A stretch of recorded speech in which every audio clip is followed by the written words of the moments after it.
Welcome to the Infinity Loop Group. I'm Riley Burns. I'm Krista Vorse. We are starting our next chapter of Supportive. Krista died tonight. And just wanted to, before we start in, just want to thank you all for joining us on this journey. Please like, share, subscribe. You know, the more we grow, the more we can help and heal people. And only together can we really make the change in the world. So please comment. Let's start this conversation on how this can help you and help others. Until you make the unconscious conscious, it will direct your life and you will call it fate. Carl Jung. And I was saying before we started how I find that that's so important of combining our spirituality and our spiritual awareness with our biological evolution and our biological nature of things, and how many of these biological tendencies can be our unconscious aspects really taking over, and how the more aware we are of our own biology and our own thoughts and views on things, and evolutionary biology, and how like what's driving us, and how we can use these for our benefit, not for just being a leaf in the wind, but harnessing that wind to direct it where we want to go. Oh, I like that. And I love how this ties in with the last podcast about the shadow, Carl Jung. It's great. Our ego needs lead to self-betrayal. When we're driven by our need to be a certain way because it's how we see ourselves, right? Our ideal self or shadow, how our egos tell us we're good, or how we keep relationships, we lose our way. We're not able to discern what's needed. That's being in our false selves. Being addicted to the persona, not the true self. Yeah, it's like that's our ego needs. Like, I need to be okay because that's how people like me. Like, people like supportive Krista, you know? I'm learning for the first time what it means to protect my field, as they say. 2 ways I haven't done that. I don't always honor my truth that says, that is not what I believe. That makes my heart hurt. And by holding on to supportive Krista that allows others' truth to crowd her truth. Supportive Krista is another one of those who have led me astray. In my coaching, there's no supportive Krista. I don't second guess my instincts and shy away from what emerges in the moment. And she's supportive. But this supportive Krista of my personal life was messed up in the head. And you know, one of the things we come up with the coaching is we find that we name the name of the false self. You know, it could be something from where they grew up in the country, that this is, right? It's like a cultural thing. I'm blah, blah, blah, the Southern Belle. Or, well, it's you can't fix an issue that you can't identify.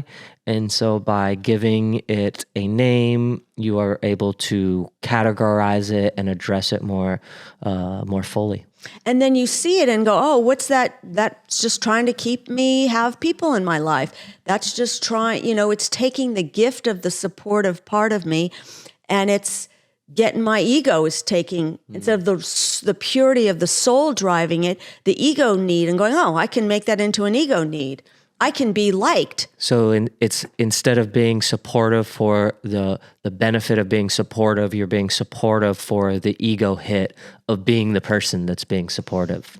Yeah, because it's not pure, because there isn't even being supportive even of itself is impure, right? There's a strength and a weakness. It's what is needed. Well, blind support is where it's an issue, right? Support, when you still have the discernment, is an accountability partner, right?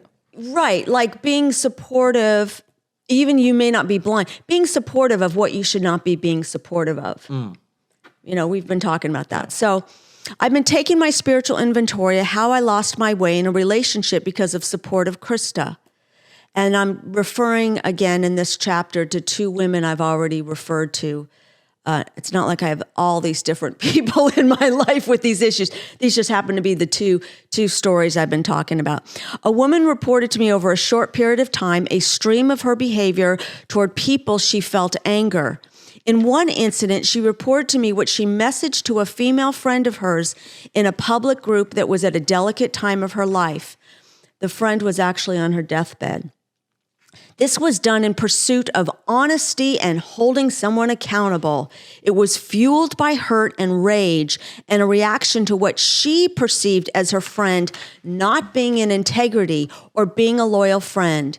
Internally, I gasped and my heart hurt. Had Coach Krista felt invited to the conversation, she would have stayed connected to her heart, allowed the silence while she acknowledged how her heart was hurting, and gone to inquiry. What was your intention? Do you think it had the impact you desired? Do you think you'll have any regrets about saying that to her at this time in her life? These are some questions I and those closest to me try to ask one another before we send those messages. That's what accountability partners do. That's what I rely on you to do and you rely on me to do. It's that slowing down. What am I not seeing? What's the gap between my intention and the impact going to be? And that's one way emotional intelligence is sort of gauged, is when there is a very small gap between what your intention was and what the outcome is. That's a high emotional intelligence. But if you have your intention and the impact is a huge gap, there's some area to grow in the emotional intelligence usually. Am I kind of messed up right now because of my own pain that I may be transmitting it to another? I've sent those messages and regretted them for years. They're in my red pouch, all right. I went back and asked for forgiveness for hurting people. It's a hard thing to face, and I wish someone got my head on straight before I did something that was hurtful. I remember Leo really tried to get my head on straight one time. Like, are you sure you want to send that email? And I always felt like I just needed to set that boundary. From other encounters with this person, I knew Coach Krista wasn't welcome. They only wanted supportive Krista. Supportive Krista goes against her instincts or isn't aware of them, tries way too hard to be supportive and not judge, shames Krista for even feeling her heart if it's not in agreement with whoever is wanting support at that moment. Supportive Krista betrays herself. She betrays herself for the desire to be welcomed in a group that isn't even serving her. Exactly. And yeah, go ahead. Well, I was just going to say, I think that that's a natural habit for most people, especially when we're younger or a little more insecure, not feeling like we have friends. We want to be supportive. I mean, I think a lot of the weight situation is this whole fake supportiveness, the whole being supportive of people's body positivity that is really, really harming their health. Right. Yeah. Or wanting to be supportive, but not able to hold the both and the concerns, like even being supportive of some of the stuff with the trans and not holding the gravity of the weight of some of the consequences of really that's coming out of how big of a decision and. Yeah, and well, because right now it's only about support. Yeah. Right. Even you can only be supportive of everything. The war. It's like, well, you have to pick a side. You got to support a side. Like they don't even want you to. And if you pick a side, you can't be critical of your side either. You have to be fully blanketly supportive of whatever side you're choosing. Otherwise you get, you're not on the side. And that's interesting because it's so interesting that I have this faults because I also really do have the prophetic gift of being the prophetic voice. And the prophet can criticize their own side because they're inside of it. Like Richard Rohr can criticize the church because he's in the church, you know? And so Well, those are the people that you respect their point of view the best, right? I appreciate people that are on the left that criticize the left, people that are on the right that criticize the right, because they are looking at it from a more whole picture, because they are able to see the positive and acknowledge the negative. That is a more accomplished, driven vision of society instead of this all-encompassing, all good or all bad. Yeah. And, you know, when you were saying young, I mean, I know people, you know, they're in their late 70s that still really have the supportive John in them, you know, that's just, yeah. A lot of people struggle about being alone and want to be accepted, so they will betray themselves to be accepted by the group. Or the pattern starts setting up and somebody's viciousness, it's the patterns that set up. Like one of the things, Riley, that I've struggled with is being people, like I'm thinking of one particular example is they will talk, let's just give an example. They will talk to me in a parental, controlling, egotistical, bullying way of how they think I should run my life, and talk among them in a way that is so disrespectful. Like, oh, Krista needs to do this and this and this and this. And if you're not supportive of their support, if you're, and it's a chapter in the book of coaching and developing through questions, if you don't support the way they want to support you, that's not okay, because they're just being supportive. And it's like, yeah, but there's a big gap between your intention and the outcome of how it's landing. But it's like they feel the impact. Like they feel like you are rejecting their love, though. Yeah. So you have to go, no, you have to basically educate them going, no. Let me tell you what works for me and what doesn't work for me. And if you don't want to adapt or hear that or apologize, we're not friends, because I'm not going to play this role to support the way you want to be supportive and just telling me what you think I should be doing with my life. Like, this is how I want my accountabilities to speak into my life. Like, I don't like anyone telling me the word should. I was going to say accountability buddies don't should.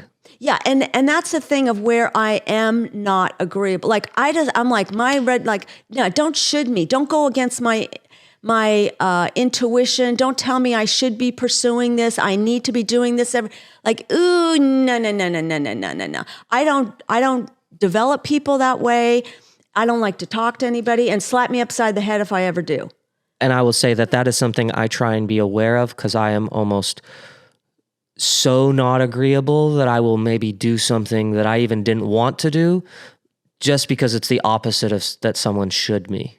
You know what I mean? Like, I'm so not agreeable, you'll should me, and that would have been what I wanted to do anyways, but because you shoulded me, I'm choosing to do something else. And it's like, that's something I even try and walk that line. Yeah. Finding the balance.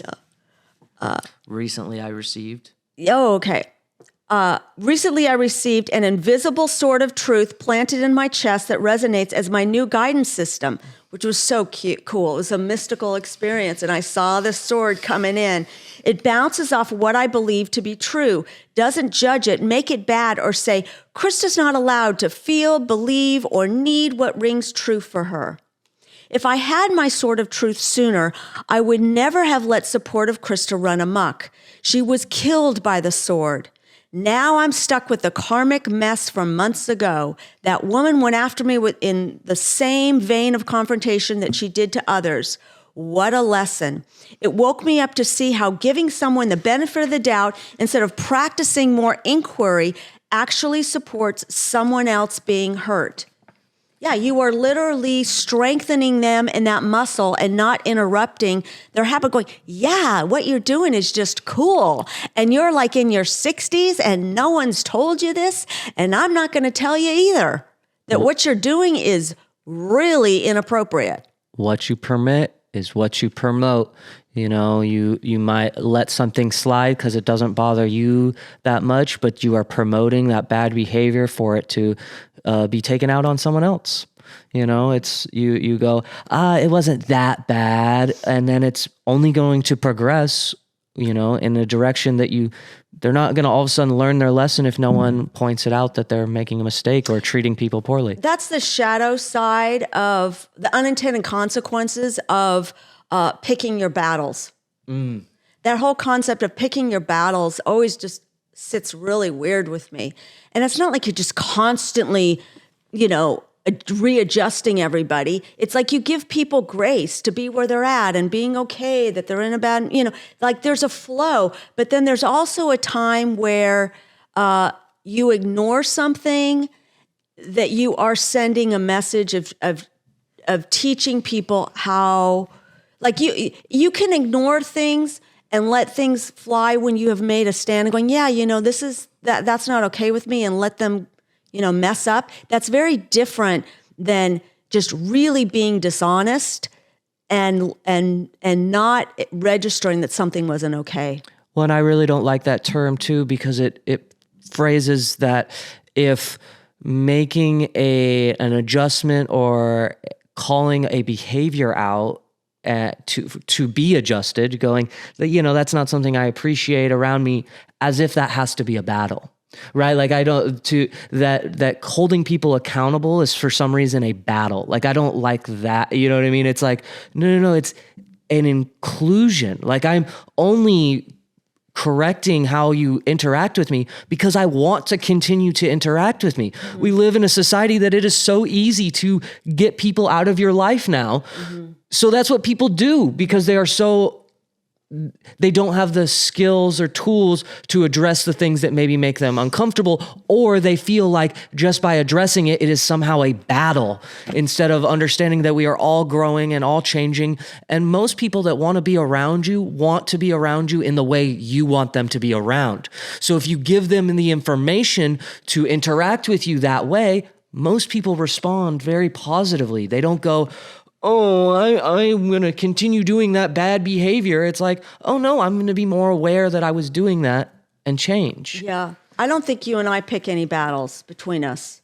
You think. Well, I just don't think we go to war like we used to. We don't go to war. There's too much, when we address things, it's so in the infinity loop that it comes from a place of building, not tearing down. Yeah. So it's like even if we are trying to take away a habit, it's somehow is not framed in the form of taking down, but building up another positive habit. Yeah, and even if it's like saying, "Hey, that may work for other people, but I don't like it when you get on the phone and do that," or it's like, "Hey, when you get on the phone, this is what I need." Blah blah blah. Yeah, this is how I need, and we adjust. 100%. In allowing supportive Krista to die, there's more space for true self Krista, who is here I am, warts and all. She's heart-centered, honest, and not thrashed around by wanting to be supportive. She discerns and doesn't need to support. She loves all involved, but doesn't need to make anyone feel better about their behavior or point of view. Paradoxically, without supportive Krista, I'm more supportive of what's truly needed. We must let go of our old life to get the life that's waiting for us. And I think why you're more supportive for what's truly needed is because then you start building on those positive habits.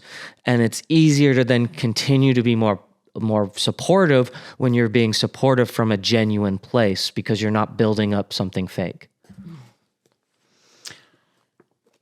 And we must let go of the old compulsive ways for us to fall and bounce into our true selves. Often suffering will alert us where we have lost our way and invite us onto the path that brings life. May supportive Krista rest in peace, never to be resurrected. Sometimes long life is overrated. Living from our hearts and trusting that if we desire to be more connected than separate and first go to silence before reacting, we'll learn how to speak up in a way that will serve, and we don't have to worry that we'll hurt someone. That's coming from Martha Beck. Living that way is valiant. To live our most courageous life, all that no longer serves must die. We'll be dying until we die, but every time we do, we bounce into the greater life. That's the resurrection we want. 2 months after supportive Krista died, I had another relationship that I got snagged on. The relationship began months before supportive Krista died, so some patterns were already set in that were making it sticky for me. I was already trying way too hard to be supportive and supportive of behavior and beliefs that were not in line with my integrity. And you can feel it when they're pushing and their anger and their rage comes out if you question anything, if you just this bitchy need. And if you allow that, you are really setting in a bad pattern. Well, and it's almost like they're not, when it's really bad like that, they're almost not even looking for support, but validation. And that's another word for it. And by validating their behavior, they feel like they're in the right. Yeah, that would be the necessary nemesis. Like they're so emotionally unregulated, like everything just triggers them. And you just ask, and they're just, the rage is just the narcissistic rage that is always there when you are calm and you just go, and every single thing you do, if they can't almost just mold you as an extension of their narcissistic self to behave the way they think you should be in this world to see it. Well, they get frustrated that you have the ability to emotionally regulate yourself. That's right? part of it. They want to be able to trigger you when they want to be able to trigger you. And I was thinking yesterday, Riley, how narcissism, spiritual abuse, emotional, they try to take away your sovereignty. That is where the control, coming back again to Henry Nouwen's quote, the moment we seek to control, we cease to love. And it's that energy of control that is, you can feel it is the opposite from love. Not a parent that's needing to take control of a situation and you feel the love in it. It's the opposite. And it's trying to control the language that you use. No. Don't you know that spiritual truth says if you're suffering, then it's blah, blah, blah, blah, blah. And don't you, and this cultic, and if you have any kind of sovereignty that again, uses inquiry, you're not in the cult enough for them. Well, I really appreciate that word sovereignty because I believe that is the root of our next evolution. I believe that this is where we're at a crossroads right now where we go the dystopian path where it's ultra controlled and ultra, everything's by one world government type of thing. Or we go into this beautiful division where we all create this powerful sovereignty and we no longer are relying on these big institutions. Did you mean direction or division? You didn't mean division. Did you mean? Well, yeah. I mean, I do believe it's a division of like society. Like I believe gotcha. People are going to embrace their sovereignty from banking with crypto, like every aspect, their food, we're embracing sovereignty as our individual spirituality, step away from the power of the central church, but becoming more of this sovereign spiritual person that is able to bring in all religions and use them. And then they can come back, and even if they have a specific faith that they want to stay in, but they could come and making sure they're bringing their sovereignty into a whole new church, right? So they can still have it beautiful, but they're sovereign beings. Well, and then that's where the infinity loop empowers the sovereignty.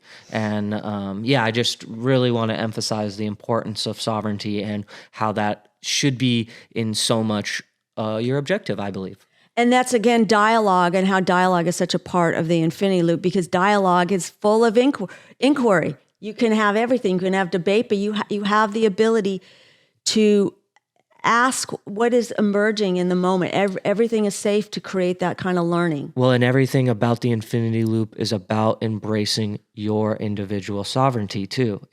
This is what I'm seeing, tell me what I'm not. Because you are a sovereign being, you have another experience that I am not aware of. Share it with me. And paradoxically, the more we honor our sovereignty, the more we're able to be in the infinity loop, which is such a connected place because we're not driven by this compulsion, the society, and this ego need to be right and to be safe and to be unaware. We're like so aware in our choice to be honest. Sovereignty isn't a cabin in the woods by yourself with a dog. Sovereignty is being able to walk through a crowd knowing the choices that you are going to make because of the information you have obtained, and you are going to be open and sharing of that, not trying to control or manipulate others, because your decisions are based on your information, not others. So, loving it.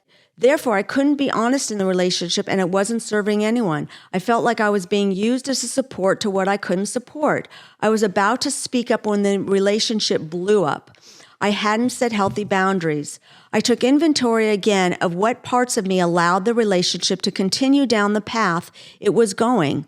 I now had a sword of truth pendant that I purchased, a Viking iron sword forged in the fire as a reminder of my inner sword.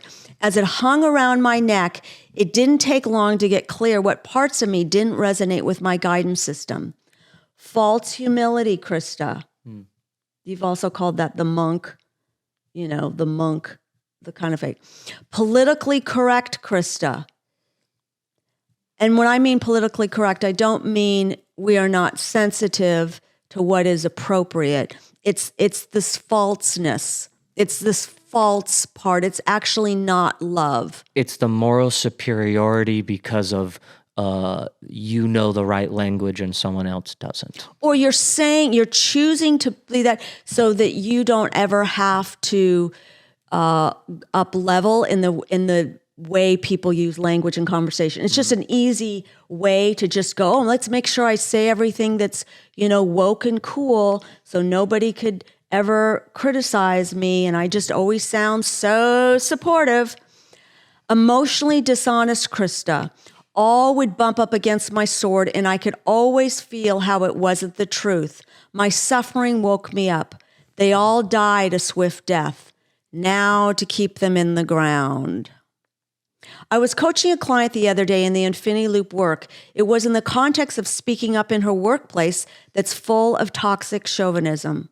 Sorry, but that was true. She was wrestling with when to speak up, what to ignore, and how to stop playing into being the scapegoat. She struggled with feeling bad for being bothered by the crazy-making games these two men were playing with her. She too had false humility and emotionally dishonest identities. She didn't want to appear egotistical if she said the truth in response to her scapegoating. She told one they didn't need to apologize and minimized his incompetent leadership in her emotional dishonesty identity. When she did speak up, it wasn't fully in her power because she had stuffed her truth and played into them. Now she looked like the difficult one. The U-turn for situations like this is to let people know what type of communication works for us. It becomes the perfect excuse to invite a sit down and explore what happened and how we can learn. It brings things into the light. I gave her some ideas about what she could say. This is after she steps into the Infinity Loop in connection to herself and her desire to connect her awareness and bringing awareness to the situation and using inquiry to improve communication. It promotes accountability without shaming. Does that all really make sense, how that looks like? Mm-hmm. We own our power to lead, no matter what the organizational chart says. Others don't have to recognize we're leading. They may never realize we're leading. We normalize everyone being willing to face how they contributed to what's broken, and we don't protect anyone. We're not into CYA, which is cover your ass culture, but we won't be silent in untruth and scapegoating. An alpha woman, when you really have the ability to do this, that is showing such leadership qualities. Well, everyone respects the person that takes accountability for their mistakes and doesn't try to blame the people under them. Yeah. An alpha woman doesn't get back at anybody. By her modeling when she's in air, it becomes an invitation for others to do the same. Humility, honesty, and curiosity become contagious. When we use the power of connection, we bring the other into an awareness that they don't have to protect their egos and positions. Inquiry, we don't know all the data and their process, is modeled. It's a model for all to learn. So I demonstrate that a lot by really being transparent about my own foibles. Oh, I think that I may have contributed to that. I may have thought that. I'm always sort of just practicing the confidence to be humble. Like I can talk about what I'm messing up because it doesn't name me. The confidence to acknowledge the shortcomings that we might have played into a situation. Yeah, and then I'm confident in my competence. And that's, you always like to kind of use those words, is I know I'm so competent when I'm in this situation, I can own where I wasn't competent. Right, where that's where healthy confidence comes from, repetitive, provable competence. Yeah. When we don't speak up, we play the victim, get to be the judge, the slanderer, and don't have to face how we might have contributed. I'm teaching this to kids. Like this is the time, hon, for you to learn the pattern, to speak up. Even if you think it won't make a difference, it's about you getting good at building that skill and that habit of always speaking up and being the leader. Even to your parents, like, hey, I know you're upset with me. Is there a way that we can have this conversation differently where I don't feel like you're lecturing me and that you're just so triggered and got such a short fuse so I can learn and hear? Is there a way that, this doesn't have to be in a lecture and it can be more of an interactive conversation?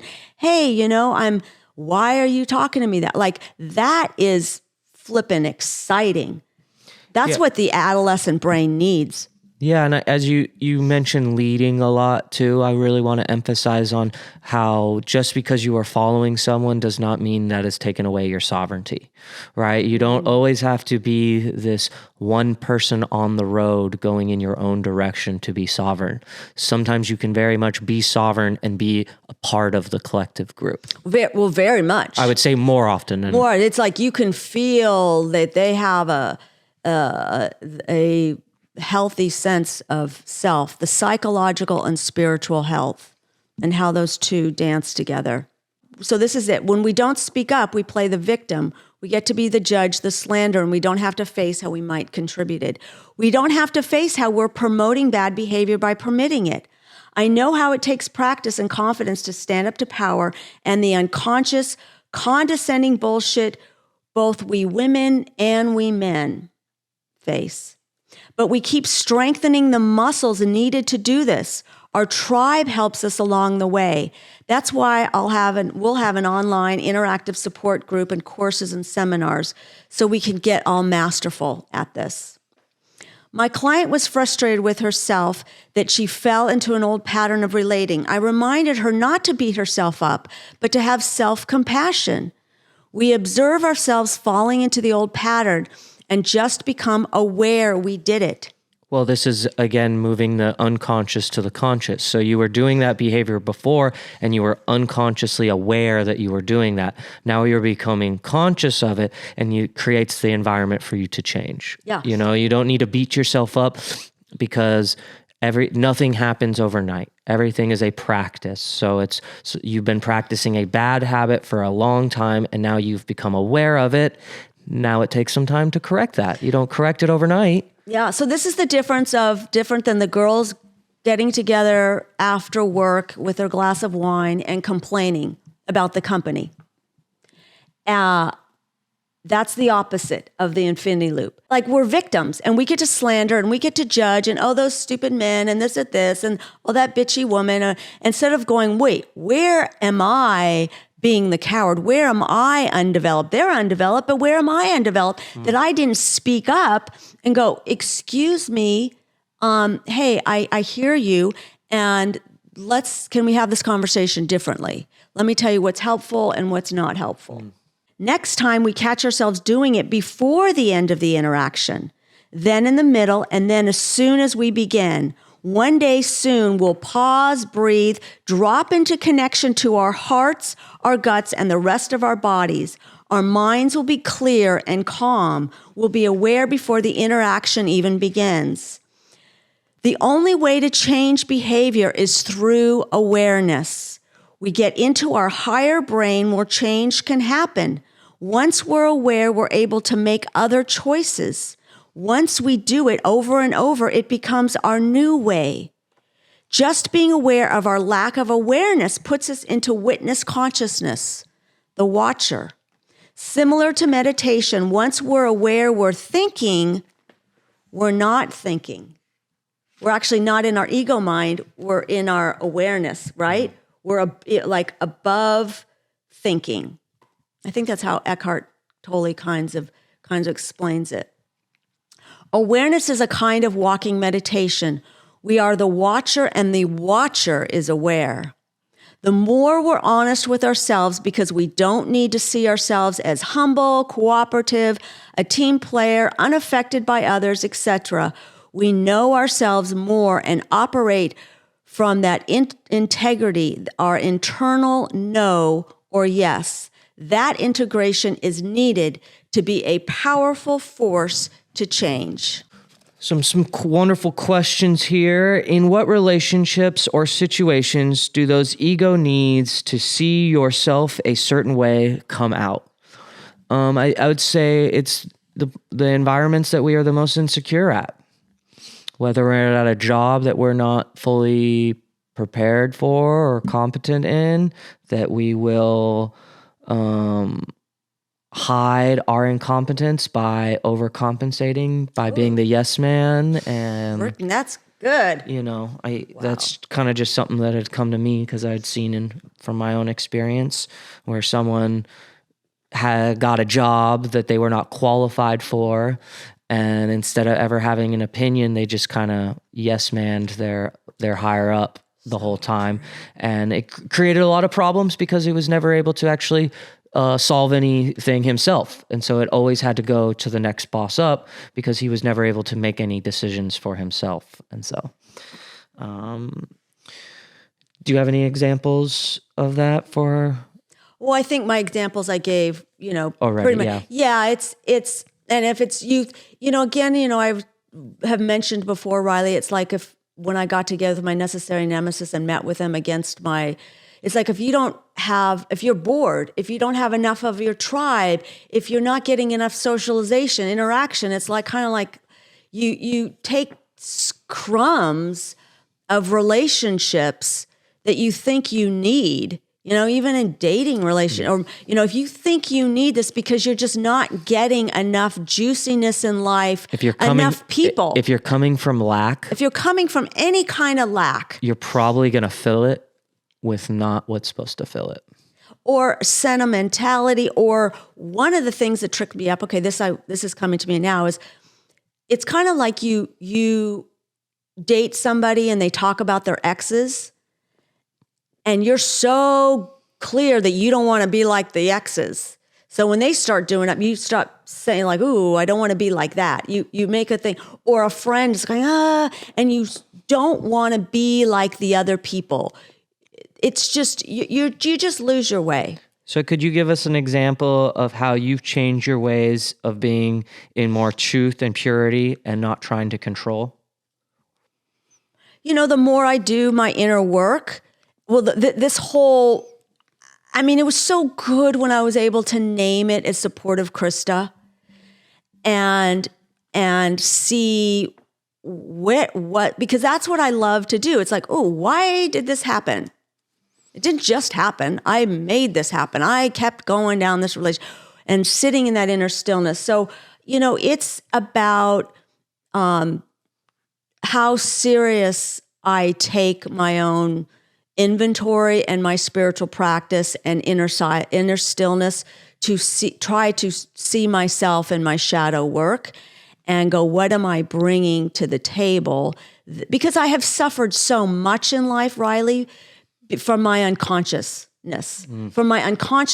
of not having the ability to know what's driving my behavior and then how to change my behavior, how to find the soul. So, again, the great love affair brings us back to the soul, and the soul is just, there's the purity. It is not where the ego is running the show. The soul is driving it, and then the ego is just in support of that beauty. Yeah, I would say for me, it was very much of just the natural practice of being present.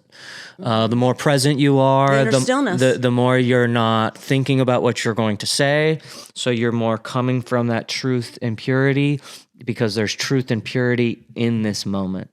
And then you are no longer trying to control, because you're not worried about the past and you're not worried about the future. You are here listening to what someone has to say and being emotionally regulated, not taken out into a memory or what the intention of what someone might be saying, but you're really engaged and present with them, which to me creates a field and really empowers the infinity loop to work through everyone involved. You're good, dude. You're good. Learning to come from our 8. We'll mention the 8, the infinity loop. It is a wonderful representation to what we are trying to embody. Mm-hmm. When we love truth and reality, we embrace them with a reverence that grounds us deep in our bellies and hearts. We register truth, and in that moment, we see differently. We are present, and that grounding makes us wise. Krista. And I think this is a quote that really embodies what I talk about of as soon as you stop lying to yourself, you start realizing the lies in the world, and it starts to affect you on the biological level. And it's once you kind of have purified your temple, it's easier to notice the imperfections or the impurities coming towards you. Yeah. The purity of your eye that you can see, you've cleaned yourself out so you can see everything differently. And I think it just goes so well with what we were just talking about. When you said, how do you keep yourself from going into those false identities?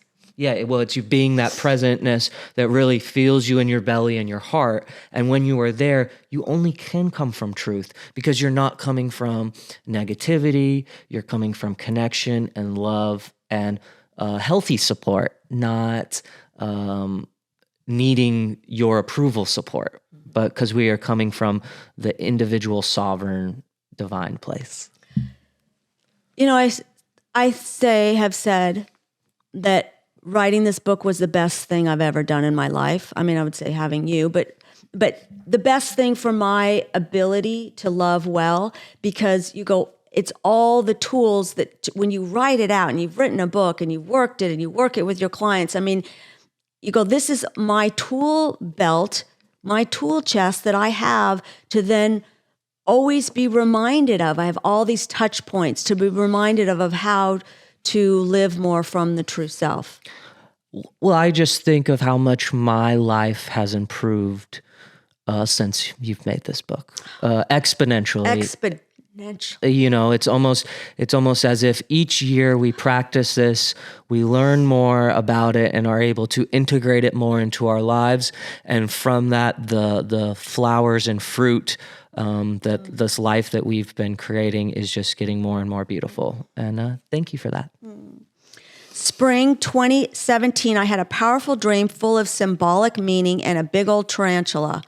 There are a few significant meanings I've been given as to the message of my hairy spider.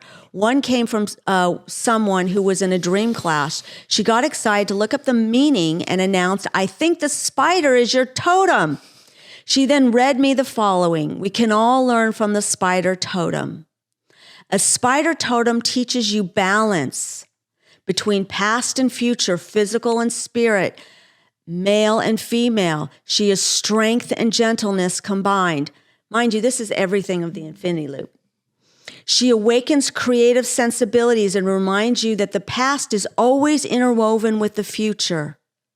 The tarantulas and all spiders are the keepers of the primordial alphabet and can teach you how to write creatively.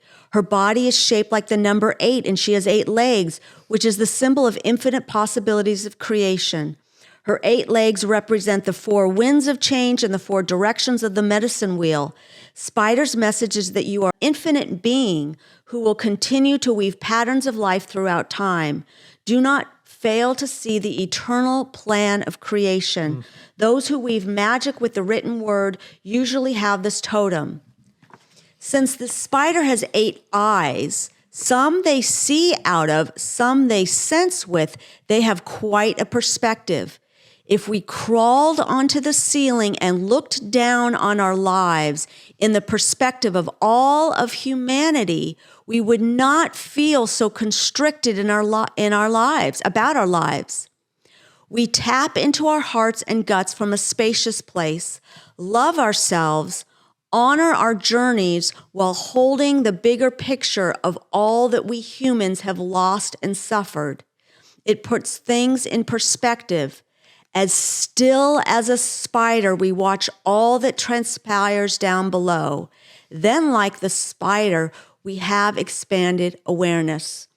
I definitely do this. I just go, come from your 8, Krista. And it's like you just go and you just see past, future. You see that? It's like that spider, it can just hold. That is, get you really into this expanded awareness. I teach people how to live from their heart and their lower belly, their gut. If we put one hand on the heart space and the other on our lower belly, we have each hand in the loops of the infinity loop turned on its side. It's the 2 loops of the number 8. The spider symbol of the 8 is for all of us. We weave our words that come from those places within us. I teach language that's woven in connection, awareness, and inquiry. Our approach matters. We live in strength and gentleness as we allow ourselves to feel our hearts fully, live from our heart-centered intelligence, and connect with our deepest truth in our lower bellies. Our authentic voice arises from there. It's very different than the authentic voice that just kind of goes, I'm being authentic. And they're not. They're just blurting out what they've been holding in. Your authentic self is always emotionally regulated. So if you are coming from an emotional state, you aren't being your authentic self. You are being your emotional self. Let's see. I'm not saying you can't be authentic with emotions, but if your reaction is coming from an emotional state, then you aren't being your authentic self. Okay, so like if you're weeping, crying, but if it's coming in a way that's lacking awareness. Yeah, that's like emotional. It can't be that you can't be like the Dalai Lama that can just flow, cry with someone, laugh with someone, feel the heartache. But it's when you feeling emotions is not what I'm talking about. Emotional, run by them. Right? Exactly. Okay, that's crying, being sad.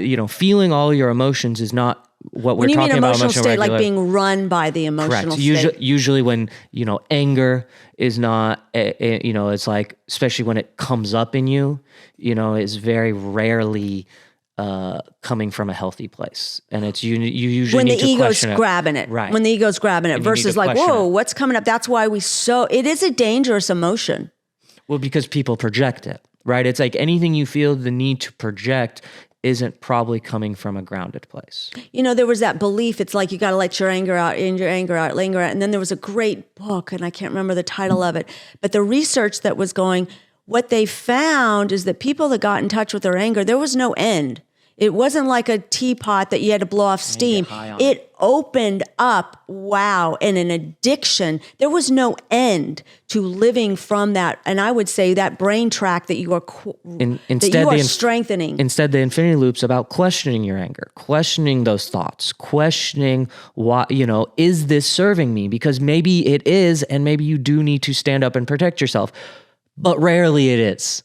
Most of the time, it's lack of information, you're emotionally charged because you have a connection, not even a connection, but an attachment to your perspective or to the situation that you feel attacked, and you're not emotionally regulating yourself, and so you decide to project onto others. Yeah, and that when the anger is coming up unproductively, you could go, you're probably... When the sadness is coming unproductively, or the happiness is not acknowledging some other story. Any emotion can be addressed as inappropriate or negative when you aren't emotionally regulated. But anger is, I think, one of the easiest to use an example of. Yeah, or it's so much in the separate self that is disconnected from numinous love. Going, we can feel this and remember the truth. That's where the dance, the beautiful dance between our transcendence and our trauma, and how that we are graced with that. In my late 20s, I had the privilege to work with a voice coach for actors in LA. She taught us how emotions rise from the breath and we feel it in our bellies. We wait for it to rise and speak from there. I talked about this in The Alpha Woman. I've taught this to hundreds of people in my work to stay connected to their hearts, their empathy, the other, and to ground them.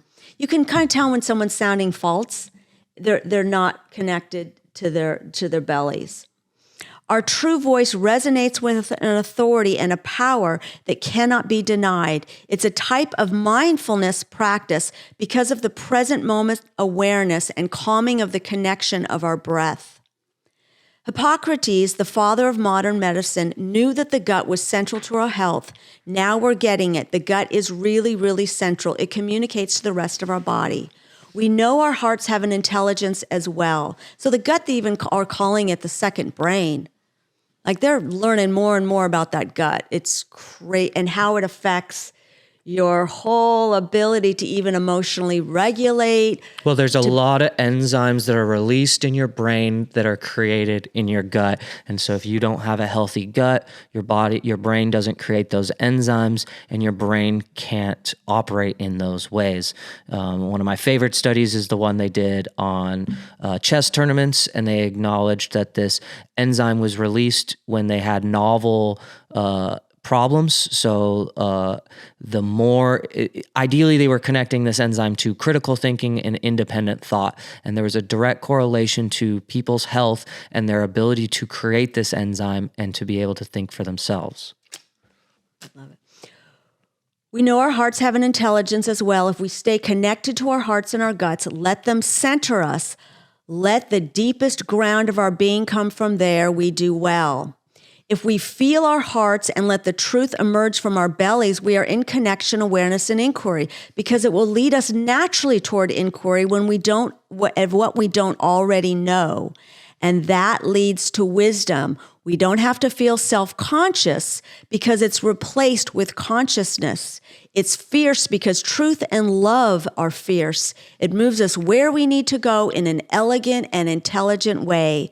When we come from our 8, we're in touch with our guidance system, and we weave our lives creatively with our destiny. We weave our lives in love and connection in the infinity loop of all that's possible.